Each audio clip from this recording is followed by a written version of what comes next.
আজিৰ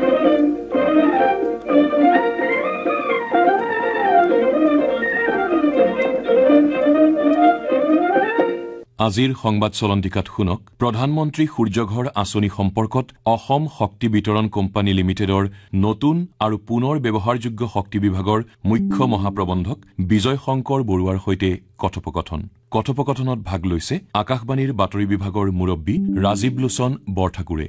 বৰুৱা ডাঙৰীয়া নমস্কাৰ। আপুনি এই আঁচনিখনৰ সৈতে আজি 2023 চনৰ পৰাই আপুনি জড়িত গোটেই আঁচনিখনৰ ৰূপায়ণ সম্পৰ্কত অসমত এই আঁচনিখনৰ ৰূপায়ণ কি ধৰণৰ আপোনালোকৰ লক্ষ্য নিৰ্ধাৰণ কৰা হৈছিল আৰু কেনেদৰে আগবাঢ়িছে প্ৰথমে কওক। আমাৰ মাননীয় প্ৰধানমন্ত্ৰী নৰেন্দ্ৰ মোদী ডাঙৰীয়াৰ এই অভিলাষী আঁচনিখনত আচলতে সম্পূৰ্ণ ভাৰতত 1 কোটি ৰুফটপ সোলাৰ কানেকশ্যন দিয়াৰ কথা তেখেতে ঘোষণা কৰিছিলে। সেই 1 কোটিৰ ভিতৰত অসমৰ অংশ হ'ল 2,18,000। যেহেতু অসমৰ মোটামুটি 70 লাখ কনজিউমাৰ আছে, গতিকে ভাৰতৰ ধৰক 27 কোটি মান কনজিউমাৰ আছে, গতিকে তাৰ লগত ৰেচিঅ' কৰি পেলাই আমাৰ হিচাপটো উলিওৱা হৈছে 2,18,000। চ' 2,18,000ৰ ভিতৰত আমাৰ 31 মাৰ্চ 2025লৈকে এটা লক্ষ্য নিৰ্ধাৰণ কৰা আছিলে। সেইটো আছিলে আমাৰ 5,000 মান কানেকশ্যন কৰিব লাগে, আৰু সেইখিনি আমি অলৰেডি পাৰ কৰি গৈছোঁ। সেইটোত আমাৰ মোটামুটি 10,000 মান কানেকশ্যন হৈ গ'ল। তাৰপিছত আমাৰ নেক্সট 31 মাৰ্চ 2026লৈকে যিটো তাত আমাৰ মোটামুটি 30,000 আছে লক্ষ্য। সেই 30,000ৰ আমি মোটামুটি এতিয়া 17,000 মান আমি লক্ষ্য পূৰ্ণ কৰিছোঁ। আমাৰ 30,000 নাথাকে, কাৰণ ৰাইজৰ বিপুল সঁহাৰিও পাইছোঁ আমি, আৰু যিহেতু নেট মিটাৰিং ষ্টাৰ্ট কৰা হ'ল, গতিকে খুব ভালকৈ সঁহাৰি পাইছোঁ। সকলোৱে খুব সুবিধা পাইছে আঁচনিখনৰ পৰা। গতিকে সেই আঁচনিখনৰ সুবিধা পোৱাৰ কাৰণে সকলোৱে আগবাঢ়ি আহিছে। আজি ধৰক আমাৰ জুন সোমাইছে, জুলাই, আগষ্ট, ছেপ্টেম্বৰ, তেনেকৈ আমাৰ মাৰ্চলৈকে মানে 30,000 অতি সহজে পাৰ হৈ যাব, হয়তো তাতকৈ বেছি হ'ব পাৰে। এইটো এটা হৈছে মানে বেচিকেলি কানেকশ্যনটো আমাৰ যিটো প্ৰচেছ ভেণ্ডৰ বেছ প্ৰচেছ, মানে আমি এপ্ৰুভ ভেণ্ডৰ কিছুমান নিয়োগ কৰোঁ ইয়াত। সেই এপ্ৰুভ ভেণ্ডৰ এটা আমাৰ অনলাইন ছিষ্টেমৰ থ্ৰুৱেদি আমাৰ ৰাইজে যেতিয়া এপ্লিকেশ্যন কৰে বা নকৰি পেলাই তেওঁলোকে, ৰাইজৰ এনেকুৱা কথা নহয় যে অনলাইন যাবই লাগিব। আমাৰ যদি নিয়েৰেষ্ট চাব ডিভিজন অফিচলৈ যায়, তেওঁলোকেও সহায় কৰি দিব। এপ্লাই এটা কৰি দিলে হ'ল। এপ্লাই কৰি দিলে বাকী অট'মেটিকেলি সেই এপ্লিকেশ্যনখন ভেণ্ডৰে পাব। ভেণ্ডৰে তেওঁলোকে নিজে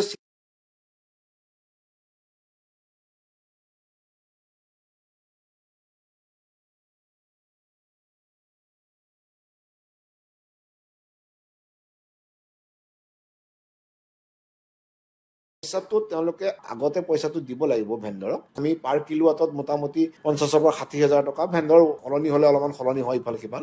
1 কিলোৱাটত যদি 60,000 টকা বা 2 কিলোৱাটত 1,20,000, 3 কিলোৱাটত 1,80,000, তেনেকুৱা ধৰণৰ খৰচটো প্ৰথমতে দিব লাগিব কনজিউমাৰে। আৰু সেইটোৰ কাৰণেও প্ৰত্যেক বেংকৰ লগতে কথা পতা আছে। বেংকৰ ওচৰলৈ গ'লে বেংকে লগে লগে এইটো লোনো দি দিয়ে। গতিকে সেইটো এনেকুৱা ডিফিকাল্ট নহয় যে পইচাটোৰ কাৰণেও ডিফিকাল্টি নাই। বেংকেও লোন দিব বা নিজৰ ফালৰ পৰা আপোনালোকে ইনভেষ্ট কৰিব পাৰে। আমি সকলো ঠিকে থাকিলে কমিশ্যন যিদিনাখন হৈ গ'ল, তাৰ মানে এমাহৰ ভিতৰতে এটা ছাবচিডি পাৰ্ট আহি যায়। চেণ্ট্ৰেল ছাবচিডিটো হৈছে পাৰ কিলোৱাটত 33,000, 2 কিলোৱাটৰ কাৰণে 66,000, আৰু 3 কিলোৱাট আৰু এবভৰ কাৰণে 85,800। আপুনি যদি 3 কিলোৱাটৰ কানেকশ্যন এটা কৰিলে আপুনি 85,800 টকা চেণ্ট্ৰেল ছাবচিডি আহি গ'ল। এই ছাবচিডিটো আহি গ'ল কমিশ্যনিং হোৱাৰ লগে লগে। দুটা ছাবচিডি পাৰ্ট আছে ইয়াত, এটা চেণ্ট্ৰেল ছাবচিডি, এটা ষ্টেট ছাবচিডি। গভৰ্ণমেণ্ট অফ অসমে পাৰ কিলোৱাটত 15,000কে দিছে। 3 কিলোৱাটত মানে 45,000 টকা। মানে যদি 1,80,000 খৰচা হ'ল প্ৰথমতে, তাৰে 1,30,000 টকাটো ছাবচিডি আকাৰে ঘূৰাই পাই যাব পাব। সেইটো এতিয়ালৈকে অলমষ্ট গোটেইখিনি কনজিউমাৰে পাইছে। ক'ৰবাত হয় আমাৰ 2-এটা হয়তো নোপোৱাকৈ আছে, মিছা কথা নহয়, কাৰণ সেইটো কিবা কিবি টেকনিকেল ৰিজনত নোপোৱাকৈ আছে। কিন্তু আদাৰৱাইজ তাত মানে কোনো ধৰণৰ পইচাৰ অসুবিধা নাই বা হেৰি নাই। গতিকে এইটো গভৰ্ণমেণ্ট অফ আছাম বা গভৰ্ণমেণ্ট অফ ইণ্ডিয়া অলৰেডি ৰাখি থৈছে এই ছাবচিডিৰ কাৰণে পইচা। গতিকে এইটো পইচা পাই থাকিব। তেওঁলোকে কানেকশ্যন হৈ যোৱাৰ লগে লগে তেওঁলোকে কৰিবলৈ একো নাই, আৰু পাছত ভেণ্ডৰে কমিশ্যনিং হৈছে বুলি দি দিয়াৰ লগে লগে অট'মেটিকেলি পইচাটো আহি যাব। এতিয়া যেতিয়া জেনেৰেট হৈ থাকিব, সেই জেনেৰেট হৈ থাকিলেও নেট মিটাৰিঙৰ থ্ৰুৱেদি সম্পূৰ্ণ সুবিধা পাব। কাৰণ যিমান ইউনিট আপুনি জেনেৰেট কৰে, সেই জেনেৰেট কৰা ইউনিটখিনি যদি আপোনাৰ ব্যৱহৃত নহয়, সেইখিনি নেট মিটাৰিং ছিষ্টেমৰ থ্ৰুৱেদি আমাৰ APDCL-ৰ লাইনলৈ ঘূৰি আহিব, আৰু সেইটো আপোনাৰ টোটেল ব্যৱহৃত ইউনিটৰ পৰা আমি মাইনাছ কৰি পেলাই সেই নেট ইউনিটটোৰ ওপৰতহে আমি আপোনালোকক বিলিং কৰিম। 100 ইউনিট যদি আমি এক্সেছ হৈ ঘূৰাই দিলে, সেই 100 ইউনিটটো আমি পাছত সেইটোৰ পৰা এইটো মাইনাছ কৰি পেলাইহে আমি আপোনালোকক বিলিং কৰিম। মানে আপোনালোকে ঘূৰাই দিয়া ইউনিটটোৰ ওপৰতো একজেক্টলি এইটো কষ্টিঙে পাব, এইটো প্ৰাইচ আপোনালোকে কিনোতে পাইছে। ছাপ'জ পাৰ ইউনিটত আপুনি যদি চব মিলাই মেলি ধৰি লৈছোঁ মই 9 টকা দিছে, আপুনি ঘূৰাই দিয়া ইউনিটটো আমি 9 টকাই দিম আপোনাক। গতিকে নেট মিটাৰিং হোৱাৰ কাৰণে আমি দেখা পাইছোঁ যে প্ৰায় 5%, 6% মানুহৰটো কমপ্লিট জিৰ' হৈ গৈছে। তেওঁলোকে 1 ইউনিটৰ বিল দিবলগীয়া হোৱা নাই। ড্ৰাষ্টিকেলি চেঞ্জ হৈছে। মোৰ নিজৰ ঘৰতে ড্ৰাষ্টিকেলি চেঞ্জ হৈছে। য'ত আমি আগতে 5,000 টকা দিওঁ, এতিয়া তাত মই 2,000 টকা দিওঁ বিল। মানে মোৰ চকুৰ আগত দেখা পাইছোঁ মানে এইটো কথা। এটা কথা আমাৰ শ্ৰোতাসকলক বুজাকে আপুনি কওক, এটা মিটাৰ চলি আছিলে আগৰ পুৰণি মিটাৰ, এটা পুৰণি মানে ধৰক ডিজিটেল মিটাৰ, আজি বেছি বছৰৰ নহয়, সেই মিটাৰটো কি সলনি কৰিব লগা হয় নেকি এই PM সূৰ্য ঘৰ লোৱাৰ লগে লগে? ইয়াত দুটা কথা আছে। প্ৰথম কথাটো হ'ল যে আমাৰ আৰু এটা স্কিম সমান্তৰালভাৱে চলি আছে, সকলোৱে চাগে জানে, এইটো স্মাৰ্ট মিটাৰিং স্কিমটো। এইটো আৰু এটা সুবিধা যে আপোনাৰ ঘৰত যদি স্মাৰ্ট মিটাৰ আছে তেতিয়াহ'লে আপোনালোকৰ মিটাৰ সলনি কৰিব নালাগে, একেটা মিটাৰকে আমি নেট মিটাৰলৈ কনভাৰ্ট কৰি দিব পাৰোঁ। যদিহে আপোনাৰ ঘৰত স্মাৰ্ট মিটাৰ নাই, নৰ্মেল মিটাৰ লাগি আছে, যিটো আমি সলনি কৰিবলৈ গৈ আছো, কিন্তু আপুনি যদি PM সূৰ্য ঘৰ আঁচনিটো ল'লে আপোনাৰ ঘৰৰ মিটাৰটো আমি অট'মেটিকেলি ফ্ৰী অফ কষ্টত চেঞ্জ কৰি দিম, তাৰ কাৰণে কোনো পে'মেণ্ট কৰিব নালাগে, এবছলিউটলি 1 টকা দিব নালাগে। কনজিউমাৰৰ ওপৰত আমি সেইটো বোজা দিয়া নাই, মিটাৰৰ বোজাটো নাই। মিটাৰটো মোটামুটি 10,000-12,000 টকাৰ দামৰ মিটাৰ এটা, সেইটো খৰচা কমপ্লিট মানে শক্তি বিভাগে নিজে বহন কৰিছে। মানে এজন গ্ৰাহকৰ নিজাববীয়াকে আচলতে সেই টকাটো জমা দিয়াৰ পিছত আৰু অন্য একো খৰচ নাই, এবছলিউটলি একদম কমিশ্যনিঙলৈকে শেষলৈকে। তাৰমানে PDCL আপোনালোকৰ তাত পৰ্যবেক্ষণ বা মনিটৰিঙৰ ব্যৱস্থা কি আছে? আৰম্ভণিৰ পৰাই আছে। মানে প্ৰথমতে যেতিয়া এপ্লাই কৰিলে, সেইটো কনজিউমাৰৰ গাত কৰিব নালাগে, কনজিউমাৰে এপ্লাই কৰি দিয়াৰ লগে লগে ভেণ্ডৰজনে সেই এপ্লিকেশ্যনখন আমাৰ SDOৰ ওচৰলৈ পঠাই দিব। প্ৰথমতে SDO গৈ পেলাই তাত এটা চেক কৰি আহিবগৈ চব ঠিকে ঠিকে আছে নে নাই। তেওঁলোকে আৰু সেইটো সময় নলয়, মানে উইদিন 2-3 days আৰু গৈ পেলাই তেওঁলোকে আহি চাই দিবহি প্ৰথমতে যে কানেকশ্যনটো ঠিকে হৈছে নাই, জেগাটো ঠিকে আছে নাই, কানেকশ্যন হ'ব না বোলে হ'ব, লগে লগে তেওঁলোকে কানেকশ্যনটো ষ্টাৰ্ট কৰি দিলে। তাৰপিছত যেতিয়া আমি মিটাৰিং কৰিলোঁ, আচল বস্তুটো মিটাৰিং, কাৰণ কমিশ্যনিংটো চ'লাৰৰ প্লেটখন লগতো বিশেষ ডাঙৰ কাম নহয়। যেতিয়া মিটাৰিং হ'ব তেতিয়া আমাৰ স্মাৰ্ট মিটাৰ টিমে সেই বস্তুটো পুৰা মনিটৰিং কৰিব যে নেট মিটাৰিংটো প্ৰপাৰলি হৈছে নাই। যে নেট মিটাৰিং হৈ গ'ল, নেট মিটাৰিং হোৱাৰ লগে লগে সেইটো এটা স্মাৰ্ট মিটাৰৰ পৰা আমি প্ৰত্যেকটো ডাটা আমাৰ অফিচত মেইন ছাৰ্ভাৰত আমি পাই থাকিম। গতিকে কনজিউমাৰ যিকোনো অসুবিধা হ'লে আমালৈ জাষ্ট এটা মেছেজ কৰিলে বা ফোন কল কৰিলে হ'ল। আগৰ যে যিবিলাক আপোনাৰ মিটাৰ ৰিডাৰ বা এনেকুৱা ধৰণৰ মেনুৱেল ইণ্টাৰভেনশ্যনৰ প্ৰয়োজন আছিলে, বিল এখনৰ খেলি মেলি হ'লে বহুত এটা কষ্টকৰ কাম এটা শুদ্ধ কৰাটো, এতিয়া নিশ্চয় সেইটো আৰু নোহোৱা হৈ গ'ল। একেবাৰে নহয়। এইটো স্মাৰ্ট মিটাৰৰ এইটো ডাঙৰ, এইটো এটা গেম চেঞ্জাৰ আচলতে স্মাৰ্ট মিটাৰ। আৰু আটাইতকৈ ডাঙৰ কথা, ভাৰতৰ আগবাঢ়ি থকা বহুত ৰাজ্য আছে, আমি সকলোৱে জানো, গুজৰাট আছে, কৰ্ণাটকা আছে, তামিলনাডু আছে, কিন্তু অসম আটাইতকৈ আগবাঢ়ি আছে স্মাৰ্ট মিটাৰত। অসম হৈছে পায়োনিয়াৰ ষ্টেট। গভৰ্ণমেণ্ট অফ ইণ্ডিয়াই আমাক খুবেই প্ৰেইজ কৰে এইটো কথাৰ কাৰণে যে অসমৰ নিচিনা স্মাৰ্ট মিটাৰ কোনো লগাব পৰা নাই।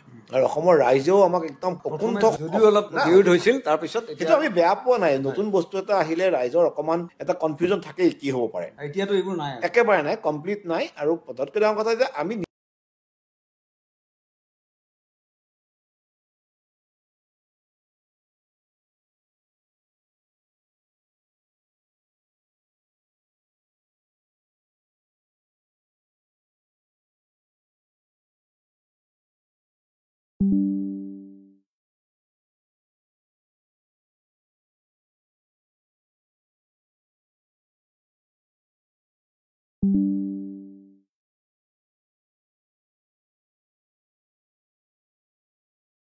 লগাইছিলো, তেখেতসকলে যেতিয়া কৈছিলে, তেখেতসকলক আমি এটা নৰ্মেল মিটাৰো লগাই দিছিলো চিৰিয়াছত। তেওঁলোকেও কৈছে নাই একদম ঠিক আছে, আগতকৈ আমাক কম আহিলেও বেছি অহা নাই। এইটো এটা সম্পূৰ্ণ মানে স্বচ্ছ আৰু কমপ্লিট স্বচ্ছ। এইটো আচলতে স্মাৰ্ট মিটাৰটো বেলেগ মিটাৰ নহয়তো, একেই মিটাৰ। ইয়াত এটা কমিউনিকেশ্যন ডিভাইচ আছে যি তাত হৈ থকা ঘটনাবিলাক আমাক জনাই থাকিব।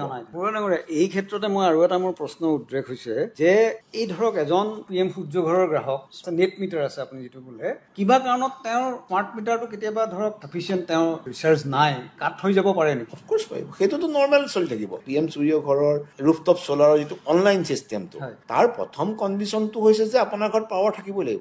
যেতিয়া আপোনাৰ ঘৰত পাৱাৰ নাই, সেই সময়ত আপোনাৰ ৰুফটপ চ'লাৰৰ পৰা আপুনি একো সুবিধা নাপায়। কিন্তু এইটো কি প্ৰযুক্তিটো অকণমান আমাৰ বুজাই দিওঁ। আমি নাই কৰা, প্ৰযুক্তিটো সলনি কৰাও নাই। তাৰমানে যে এতিয়া ধৰক কিবা কাৰণত আপোনাৰ গ্ৰীডত পাৱাৰটো নাই, সেই সময়ত আমাৰ বহুত গ্ৰাহকে কয় যে এইটো যদি কৰিব পাৰিলেহেঁতেন তেতিয়া চৰকাৰৰ লোকচান হৈছে, আমাৰো লোকচান হৈছে। আমি কৰি আছো। এই দুটা কথা আছে। আমি এতিয়া যিটো চিষ্টেম কৰি আছো, সেইটো চিষ্টেমত হৈছে অট'মেটিকেলি পাৱাৰখিনি বেক কৰিবলৈ আহি আছে।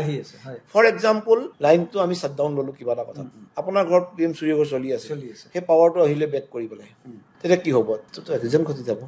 Safety measure, one of the safety measure. এইটো মানে ছেফটিটো আমি প্ৰথম জোৰ দিওঁ। আচলতে ইলেক্ট্ৰিচিটি হৈছে চকুৰে নেদেখা এটা বস্তু, ইজ নেচেচাৰী ইভিল। আচলতে ইলেক্ট্ৰিচিটি নহ'লেও কোনো চলিব নোৱাৰে, কিন্তু আমি তাক চকুৰে দেখা নাপাওঁ।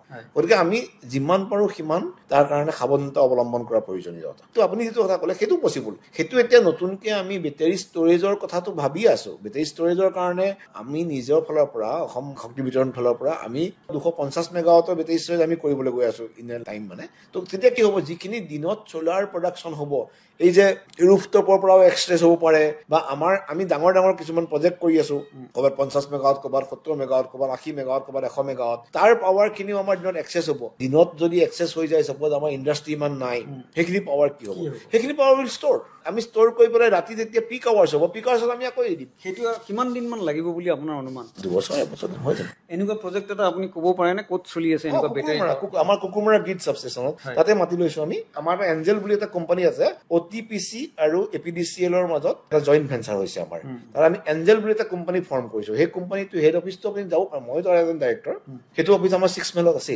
অফিচে আছে একদম পুৰাপুৰি ফুল চাইজৰ অফিচ তাৰ কাৰণে আমি বেটাৰী ষ্ট'ৰেজৰ কাম কৰি আছো কুকুৰমৰা গ্ৰিডত আমাৰ 25 মেগাৱাটৰ এতিয়া হ'ব এইখিনিতে আৰম্ভ কৰিছো আৰু DPR CPR ষ্টাৰ্ট হৈ গৈছে বা 250 মেগাৱাট আমি কৰিম টোটেল গতিকে সেইটো বেটাৰী ষ্ট'ৰেজ এই তেনেকুৱা ধৰণে আমি যদি বস্তুটো কমাই আনো মাইক্ৰ' লেভেলত প্ৰত্যেক মানুহৰ ঘৰতো তেনেকুৱা এটা বেটাৰী ষ্ট'ৰেজ আমি কৰিব পাৰিম ফিজিবিলিটি আছে খালি এতিয়া কষ্টিং বেছি কাৰণে আমি ৰাইজক সেই বস্তুটো প্ৰেছাৰ দিব বিচৰা নাই আৰু আমি এইটো বিচাৰিব 24 ঘণ্টা আমি দিমেই ন শক্তি ডাঙৰ কেতিয়াবা অসুবিধা হ'লেতো হ'ব পাৰে কিন্তু এতিয়া মই ভাবো যে আগৰ দিন নাই চাগে এতিয়া আগৰ নিচিনাকে ইমান দীঘলীয়া লোড শ্বেডিং আমাৰ নহয় শ্বেডিংটো একেবাৰে নহয় আমাৰ যিটো হয় আচলতে সেইটো পানী হৈ গ'ল ধৰক ক'ৰবাত গছ ভাঙি পৰি গ'ল লাইন ছিঙি গ'ল সেইবোৰ এটা বেলেগ ইনফ্ৰাষ্ট্ৰাকচাৰ ইছ্যু এটা থাকে নাই বুলি নকওঁ কিন্তু শ্বেডিং আমাৰ নাই আমি মানে যিমানখিনি পাৱাৰ পাৰ্চেছ কৰিব লাগে আমাৰ যিমান টপ যেনিবা আমাৰ যোৱা বছৰ আছিলে আমাৰ মোটামুটি 2800 মেগাৱাট আমাৰ পিক ডিমাণ্ড আছিলে আমাৰ সিমানখিনি ডিমাণ্ড আমি অলৰেডি পাৱাৰ পাৰ্চেছ এগ্ৰিমেণ্ট কৰি থোৱা আছে আমাৰ এনেকুৱা অসুবিধা নাই যে আমাৰ পাৱাৰ নাইকিয়া হ'ব পাৰে কোনো সময়ত আমাৰ পাৱাৰ এক্সেছ হয় আমাৰ পাৱাৰ কম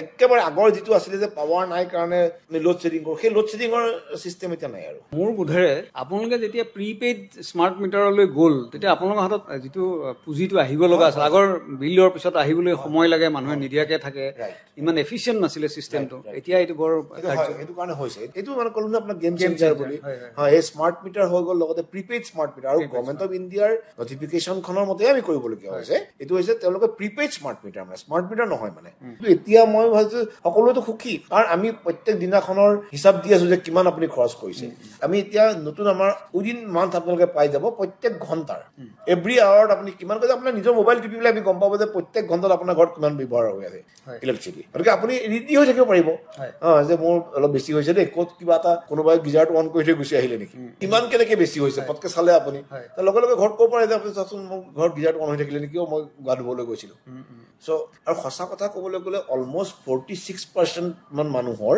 আমি লেটেষ্ট যিটো ষ্টাডি কৰিছিলো কনজাম্পশ্যন কমি গ'ল স্মাৰ্ট মিটাৰ লগোৱাখিনিৰ ওপৰত কথা কৈছো দেই যাৰ বাঢ়িছে তেওঁলোকৰ নতুন এপ্লায়েন্সেছ লগোৱাৰ কাৰণে বাঢ়িছে তেওঁলোকৰ লোড বাঢ়ি গৈছে মানে কাৰণ তেওঁলোকে গম পাই গ'ল কি হৈছে তেওঁলোকৰ ঘৰত আৰু ধৰক যিবিলাক আমাৰ ৱায়াৰিঙৰ যিটো কথা আছিল এই ধৰণৰ বহুত ধৰণৰ ফল্টি ৱায়াৰিং আছিলে সেই নিজে নিজে ঠিক কৰি ল'লে মানুহে কৰিবই কাৰণ চেফটিৰ কাৰণে পুৰণা ফেন আছিলে আগতে মানুহৰ ঘৰত পুৰণা ফেন বিলাকত আপোনাৰ জানেই আপুনি কিমান বেছি চবতকে বেছি খৰচা কৰে দুটা বস্তুৱে এটা হৈছে পুৰণা ইনভাৰ্টাৰ আৰু এটা হৈছে পুৰণা ফেন মানুহে গম নাপায় কিন্তু কাৰণ ফেনখন চলি আছে চলি থকা ফেনখনকতো মানুহে কেলে খুলি পেলাই পেলাই দিব কিন্তু সেই পুৰণা ফেন য'ত আপোনাৰ আজিকালি 30 ৱাটত চলা ফেন পায় সেইবিলাক ফেনে আপোনালোকৰ 80 ৱাট দিনটো যদি 24 ঘণ্টা ফেনখন চলি থাকে বা 12 ঘণ্টা যদি এখন ফেন চলিলে 12 ইউনিট আপুনি খৰচ কৰি পেলালে আপুনি ভাবকচোন 12 ইউনিট মানে 10 টকাকে ধৰি লওক 120 টকা এদিনত গতিকে সেইটো হ'লেতো আপোনাৰ এখন ফেন নচলে মানুহৰ ঘৰত মোটামুটি ফেন 12 ঘণ্টা চলে কিন্তু বেছি হ'লেও কম নহয় আৰু ইনভাৰ্টাৰটো যেতিয়া বেয়া হৈ যায় বেটেৰীটো পুৰণা হৈ যায় সি বহুত কাৰেণ্ট ড্ৰ কৰে এইটো একদম চকুতে নপৰে কাৰো এই যে আপুনি ক'লে যে এতিয়া মোটামুটি আমাৰ 17,300 কানেকশ্যন আপুনি চ'লাৰ ৰুফটপ চ'লাৰত কৰিছে PM সূৰ্য ঘৰত আপোনালোকৰ এটা মোটামুটি হিচাপ আছেনে যে এই নতুন চ'লাৰ পেনেল লগোৱাৰ ফলত গ্ৰীণ এনাৰ্জি কিমান গ্ৰীণ এনাৰ্জি আমি আমাৰ জেনেৰেট কৰিব পাৰিছো আমি ইনষ্টল কেপাচিটি বুলি যদি আমি কওঁ সেইটো মোটামুটি আমি অকল ৰুফটপ চ'লাৰৰ কথা কৈছো দেই আৰু বেলেগ চ'লাৰ ঢেৰ আছে আমি মোটামুটি 51 মেগাৱাট মান 51 মেগাৱাট আমি অলৰেডি ইনষ্টল কৰি দিলো আৰু তাৰ ওপৰত আমাৰ জেনেৰেশ্যন হৈছে কালিলৈকে থুলমূল হিচাপ এটা আছে মানে একজেক্ট হিচাপ বুলি মই নকওঁ মোটামুটি 53 লাখ ইউনিট মানে 52,96,000 ইউনিট আমি কালিলৈকে জেনেৰেট কৰিছো এটা খুব ভাল ইউনিট কিমান সময়ৰ ভিতৰত কৰিছে এইটো আপুনি ধৰক মেবি এবছৰমান ধৰক এতিয়া মানে সম্পূৰ্ণ আপোনালোকৰ মনোনিৱেশ এতিয়া কৰিব যে চ'লাৰত এতিয়া অধিক মনোনিৱেশ কৰাৰ সময় আহিছে আৰু আপোনালোকে খুব ভাল ধৰণে আগবাঢ়ি গৈছে গোটেই ভাৰতৰ ভিতৰত অসমৰ এতিয়া স্থান বহুত আগত খুব ভাল আপোনাক ধন্যবাদ আপোনাক এই কথাখিনি কোৱাৰ বাবে ধন্যবাদ আজিৰ সংবাদ চলন্তিকাৰ ৰচনা আৰু প্ৰযোজনা ৰাজীৱ লোচন বৰঠাকুৰৰ সহযোগ অপূৰ্ব মালী সংবাদ চলন্তিকা শুনি